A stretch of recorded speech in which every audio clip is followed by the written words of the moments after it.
अनामिका भी लगातार जुड़ी हुई हैं, सुबह से लगातार कवरेज कर रही हैं। भोर के बाद देखिए अनामिका, अब कलश स्थापना भी हो गया होगा, अभी क्या मंजर है वहां पर, क्या नजारे देखने को मिल रहे हैं? अभी लग रहा है कि और ज्यादा श्रद्धालुओं के उमड़ने की उम्मीद है। जी बिल्कुल वैभव, झंडे वालान की हम आपको तस्वीर दिखा रहे हैं। पहले हम अपने दर्शकों को और आपको दर्शन करा दें माता के। और कतार आप देखिए, जो सुबह हमने 9 बजे आपको कतार दिखाई थी, भीड़ उससे ज्यादा बढ़ गई है। जैसे जैसे दिन बढ़ रहा है वैसे वैसे जो जनसैलाब है भक्तों का वो भी बढ़ रहा है। और हमारे साथ अब एक तरफ, दूसरी तरफ जो मंदिर प्रांगण है वहाँ पे भजन कीर्तन चल रहा है लगातार। जो गायक है वो भजन कर रहे हैं, दूसरी तरफ भक्त जो है वो दर्शन कर रहे हैं। लेकिन आज के दिन क्या खास है, माता शैलपुत्री की पूजा कैसे करें, इसके बारे में बताने के लिए हमारे साथ मंदिर के पुजारी भी मौजूद है। बहुत बहुत धन्यवाद आपका। आज के दिन का महत्व अगर आप हमें बता पाए, और अगर घर पे जो लोग पूजा कर रहे हैं वो कैसे माता की चौकी बैठाए। शारदीय नवरात्र की हार्दिक में शुभ मंगल कामनाएं। आज शुक्ल पक्ष की प्रतिपदा तिथि है और पहला नवरात्र होता है माता का प्रथम रूप शैलपुत्री का रूप होता है। हिमालय के घर में जन्म लेने से इनका नाम शैलपुत्री पड़ा, पर्वतराज हिमालय के घर में जन्म लेने से। और आज माँ झंडे वाले के दरबार में धूमधाम से नवरात्रे मनाए जा रहे हैं। अगर जैसे व्रत की विधि अगर आप हमें बता सके, व्रत में क्या खा सकते हैं क्या नहीं खा सकते हैं? व्रत में फलाहार ले सकते हैं, दूध ले सकते हैं और नमक नहीं लेना है, अन्न भी नहीं लेना है, फलाहार ले सकते हैं। बिल्कुल अनामिका, ये बहुत स्पष्ट आपने बहुत महत्वपूर्ण जानकारी दे दी, क्योंकि कई हमारे जो टेलीविजन स्क्रीन से देख रहे जो भक्त हैं वो इस बात पर बहुत ज्यादा सवाल करते हैं कि क्या खाएं क्या ना खाएं। अनामिका, आपके पास आएंगे, हमारे साथ दो खास मेहमान लगातार जुड़े हुए हैं। सुमित्रा जी, पहले आपके पास जाना चाह रहा हूं। अच्छा, बहुत नमस्कार आपको। देखिए, एक सवाल जो सबके दिमाग में आ रहा है, गज पर विराजमान है इस बार दुर्गा, तो क्या कुछ लेकर आ रही हैं अपने साथ लक्ष्मी के अलावा? चलिए, सबसे खास बात बताऊं कि ये जो देवी जब भी आती हैं किसी न किसी पर सवार होके आती है, तो हमारे मन में हमेशा सवाल रहता है कि किस पे सवार होके आ रही है, ये कैसे समझे। तो अगर बात करते हैं, रविवार या सोमवार को जब भी भगवती आती है वो हाथी पर आती है। शनिवार या मंगलवार को अगर कभी आती है तो वो घोड़े पर आती है। बृहस्पतिवार या शुक्रवार को आती है तो डोली पर आती है, और अगर बुधवार को आती है तो नाव पर आती है। तो हाथी पर आने से एक तो संपन्नता तो आती है, बस इसके साथ वर्षा भी बहुत होती है। इस वर्ष हमने देखा वर्षा भी बहुत हुई है। और पूजा के समय जो घूमने जाना चाहते हैं उनको छाता लेके जाना चाहिए, क्योंकि वर्षा अवश्य होने की संभावना अधिक है। संपन्नता आती है, नॉलेज बढ़ता है। हम भी जानते हैं कि लक्ष्मी जी के पास भी हाथी रहता है। तो कहीं ना कहीं लक्ष्मी, संपन्नता, सुख और नॉलेज को बढ़ाने के लिए इस समय जो भी दुर्गा जी का पूजा करेंगे, उन सबको, अगर बच्चे हैं तो उनके नॉलेज की वृद्धि के लिए भी ये समय बहुत अच्छा है। जी जी जी। संजय शर्मा जी भी हमारे साथ लगातार जुड़े हुए हैं, सबसे पहले उनका भी रिएक्शन ले लें। संजय जी, थोड़ा भक्तों को समझा दीजिए किस प्रकार के विशेष संयोग बन रहे हैं इस बार। जी, सबसे पहले जीएलटी के सभी दर्शकों को नमस्कार, आपको भी नमस्कार। बहुत और नमस्कार। मंत्र के साथ शुरू करूंगा माँ का आवाहन करते हुए। प्रथम शैलपुत्री, द्वितीय ब्रह्मचारिणी, तृतीय चंद्र घंटेति, कुष्मांडेति चतुर्थकम, पंचम स्कंद मातेति, षष्टम कात्यानिति च, सप्तम कालरात्रि महागौरी चाष्टम। ओम जयंती मंगला काली भद्रकाली कपालिनी दुर्गा क्षमा शिवा धात्री स्वास्धा नमस्तुते। सर्वबाधा विनिर्मुक्तो धन धान्य समन्विता, मनुष्यों प्रसादेन भविष्यति न संशयः। माई मेरी सचिया जोता वाली माता, तेरी सदा ही जय हो। जयकारा शेरावालदा बोल, सांचे दरबार की जय। आज माँ दुर्गा का प्रथम दिवस है और आपने बहुत बढ़िया बात पूछी है, और दर्शकों के लिए भी। आज का जो दिन है, प्रथम शैलपुत्री का जो दिन है, उसकी पूजा पाठ विधि विधान जो है हम जो करते हैं, आज के दिन बहुत अच्छे योग बन रहे हैं।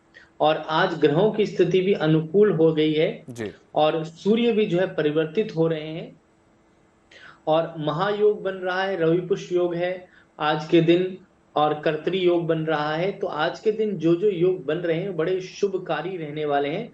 और आज के दिन में जब सर्वार सिद्धि योग होता है, कोई भी पूजा पाठ की जाती है या अभिजित मुहूर्त होता है, उसमें जब भी हम अनुष्ठान करते हैं तो उसका फल हमें जन्म जन्मांतर तक प्राप्त होता है।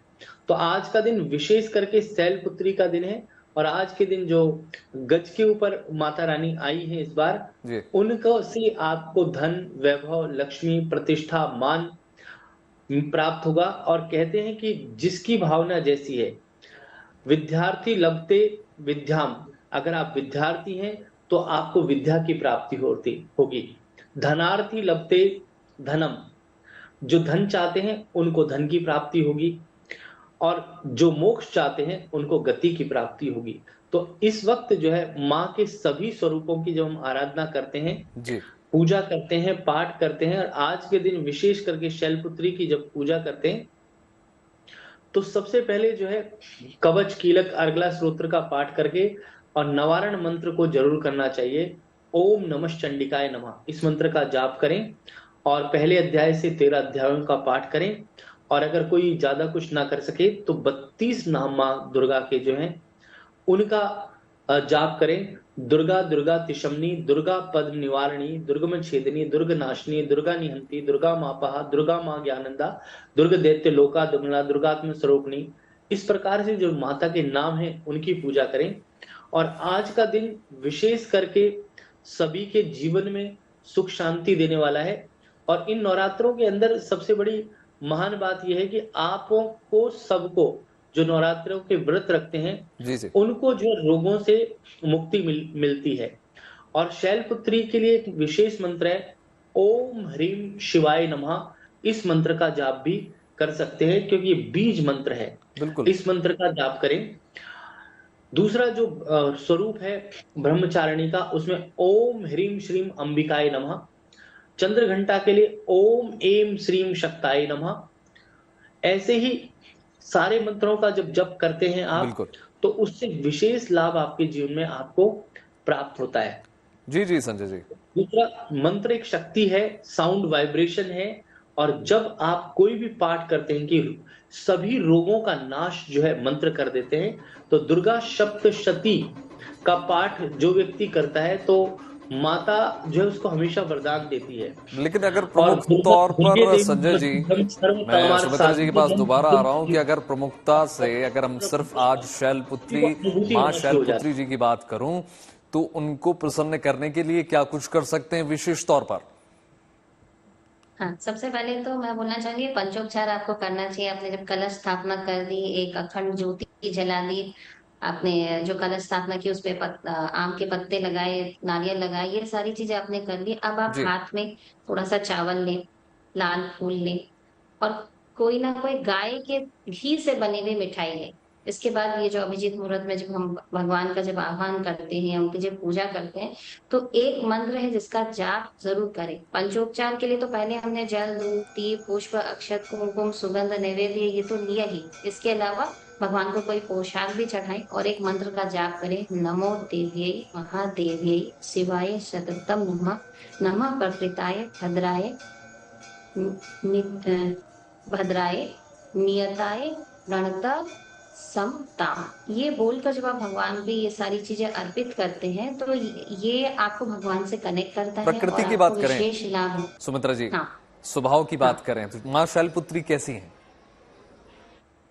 सभी माँ बहुत ही सौम्य स्वभाव की हैं और सभी हमें देने के लिए ही बैठी हैं। सबसे पहली माता है तो इनसे ही हमारी नवरात्रि की शुरुआत होती है। तो इन माता से क्या जुड़े सभी माताएं, हर माता के अपने स्पेसिफिक एट्रीब्यूट तो जी जी हैं ही, पर जी हर माता हमें हर एक चीज देने के लिए बैठी है। सबसे ज्यादा शक्ति देती है हमें, क्योंकि शक्ति के बिना संसार ही नहीं चल सकता। और जैसे स्त्रियों को शक्ति का स्वरूप भी कहा जाता जी है, जी तो जैसे स्त्रियां शक्ति का स्वरूप है, वैसे माँ भी शक्ति का स्वरूप है। तो जैसे हमारे जितने भी आप अगर देखेंगे जहाँ शक्ति पीठ भी है, यहाँ पे भी विशेष पूजा होती है आज माता की। तो हम सब बिल्कुल भगवान नाम से ही जुड़ आदि सकते शक्ति हैं। है सुमित्रा जी।